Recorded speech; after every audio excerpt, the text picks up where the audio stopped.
Bismillahirrahmanirrahim. Assalamualaikum warahmatullahi wabarakatuh. Waalaikumsalam.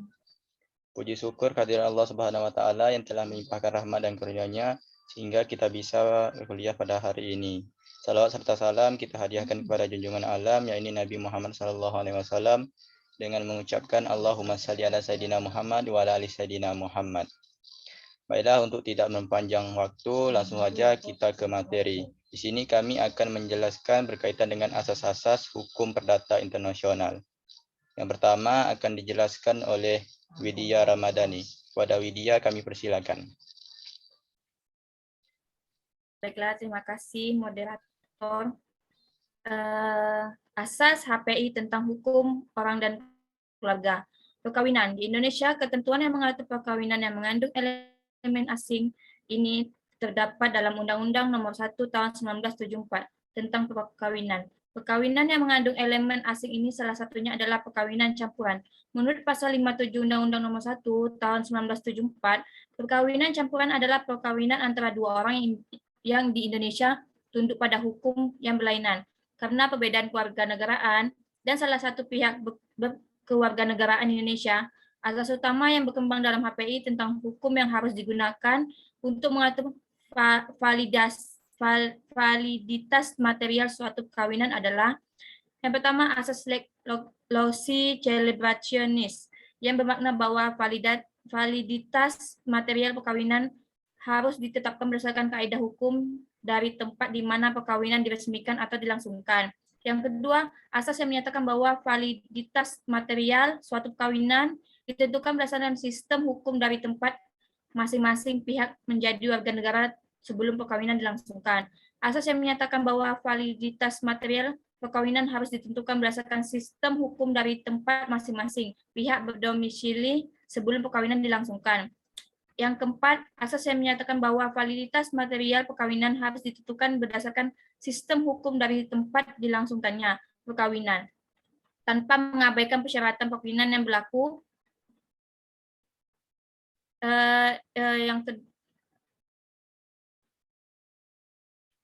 Di dalam sistem hukum para pihak sebelum perkawinan dilangsungkan. Perceraian adalah terputusnya hubungan perkawinan antara suami istri secara hukum pada saat keduanya masih hidup. Terhadap masalah perceraian ini dalam sebagai sistem hukum terdapat perbedaan. Di negara-negara yang memegang teguh ajaran gereja Katolik seperti Filipina tidak boleh ada perceraian. Di lain pihak ada pula negara-negara yang membolehkan perceraian dengan syarat-syarat tertentu. Mengenai masalah perceraian dengan segala akibat hukumnya di dalam HPI, perkembangan beberapa asas yang menyatakan bahwa hal tersebut harus diselesaikan berdasarkan sistem hukum.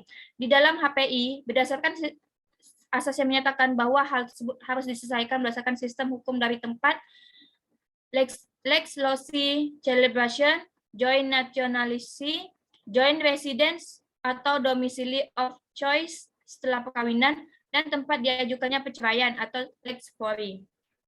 Lanjut, moderator. Pewarisan. Masalah-masalah yuridik yang timbul dari persoalan dan proses pewarisan seringkali bersumber pada dua masalah pokok, yaitu adanya tata cara pewarisan yang diatur berdasarkan undang-undang. Dalam hal pewaris tidak menyatakan dengan tegas keinginannya melalui testament. Yang kedua, adanya keinginan tegas pewaris yang dinyatakan melalui testament dan yang harus diwajibkan terhadap harta peninggalannya setelah ia meninggal. Beberapa asas HPI untuk menentukan hukum yang berlaku dalam persoalan pewarisan misalnya, umumnya diterima asas bahwa dalam hal benda yang menjadi objek pewaris merupakan benda tetap, maka proses pewaris atau benda-benda semacam itu harus diatur berdasarkan hukum dari tempat benda terletak atau berada, berdasarkan lex rei, site atau lex situs. Bila benda-benda yang menjadi objek pewaris adalah benda-benda bergerak, maka proses pewaris benda-benda itu dapat ditunduk pada kaedah-kaedah hukum waris dari tempat si pewaris menjadi warga negara atau lex patriae, atau berkediaman tetap lex domisili pada saat ia meninggal dunia. Hukum dari tempat pewaris berdomisili atau menjadi warga negara yang pada saat pembuatan testamen. Hukum dari tempat pewaris berdomisili atau menjadi warga negara pada saat ia meninggal dunia. Segitu, segitu saja moderator. Terima kasih.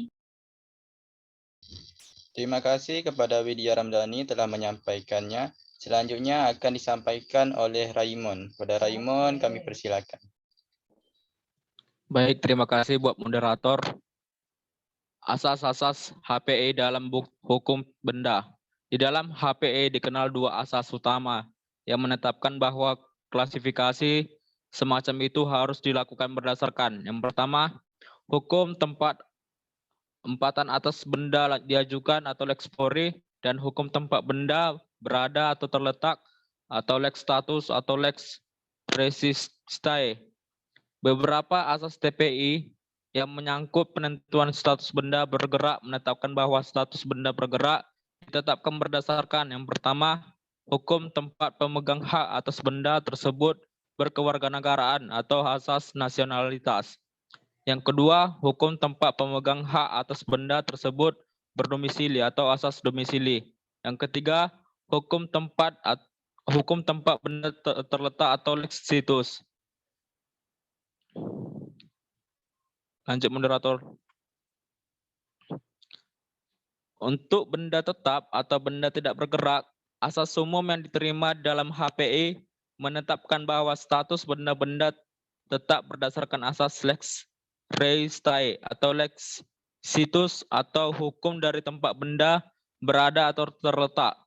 Sedangkan benda-benda yang dikategorikan ke dalam benda tidak berwujud biasanya meliputi hutang piutang atau hak milik perusturindian atau hak-hak milik intelektual. Asas-asas HPE yang relevan tidak usah penentuannya adalah benda-benda tak berwujud di antara menetapkan bahwa yang harus dilakukan adalah sistem hukum dari tempat. A. Kreditur atau pemegang hak atas benda itu berkewarganegaraan atau berdomisili. B. Gugatan atas benda-benda itu diajukan. C. Pembuatan perjanjian hutang piutang. D. Sistem hukum yang dipilih oleh para pihak dalam perjanjian yang menyangkut benda-benda itu. E. Yang memiliki kaitan yang paling nyata atau substansial terhadap transaksi yang menyangkut benda tersebut. F. Pihak yang terprestasi dalam perjanjian tentang benda yang bersangkutan tampak paling khusus dan karakteristik. Lanjut moderator.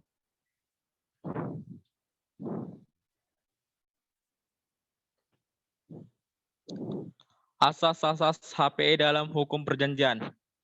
Kontrak adalah persetujuan di antara dua atau lebih orang yang berisi sebuah janji atau janji yang bertimbal balik yang diakui berdasarkan hukum atau yang pelaksanaannya diakui sebagai suatu kewajiban hukum.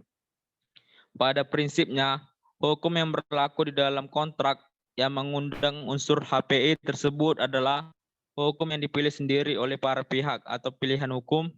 Jika pilihan hukum tersebut tidak ditemukan dalam kontrak yang bersangkutan, dapat digunakan bantuan titik-titik laut sekunder lainnya seperti yang pertama, pilihan hukum atas dasar kebebasan para pihak.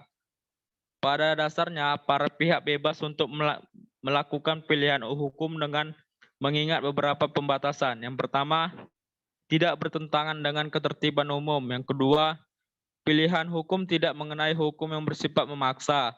Yang ketiga, pilihan hukum hanya dalam bidang perjanjian saja, kecuali perjanjian kerja. Yang kedua, pilihan hukum dengan lex mercantoria, prinsip-prinsip dan kebiasaan-kebiasaan yang diterima secara umum dalam praktik perdagangan internasional tanpa merujuk kepada suatu sistem hukum nasional tertentu merupakan lex mercantoria. Lanjut moderator. Dalam teori dan praktek HPE berkembang, beberapa doktrin atau asas yang dapat digunakan untuk menentukan status badan hukum yaitu yang pertama, asas kewarganegaraan atau domisili pemegang saham.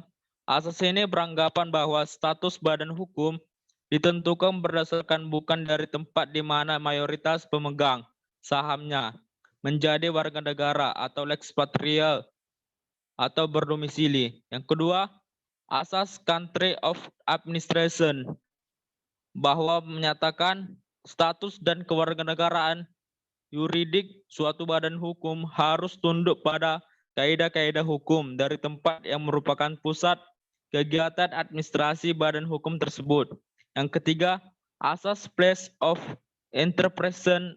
Asas ini beranggapan bahwa status dan kewenangan badan hukum sebaiknya ditetapkan berdasarkan hukum dari tempat badan hukum itu didirikan atau dibentuk. Yang keempat, asas counter of explicitation. Asas ini beranggapan bahwa status dan kedudukan badan hukum harus diatur berdasarkan hukum dari tempat perusahaan itu memusatkan kegiatan operasional, eksploitasi, atau kegiatan produksi barang maupun jasa. Sekian dan terima kasih.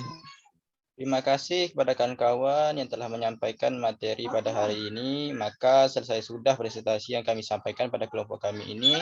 Saya selaku moderator, apabila dalam penyampaian ada kesalahan, mohon dimaafkan. Lebih dan terkurang dari kelompok kami.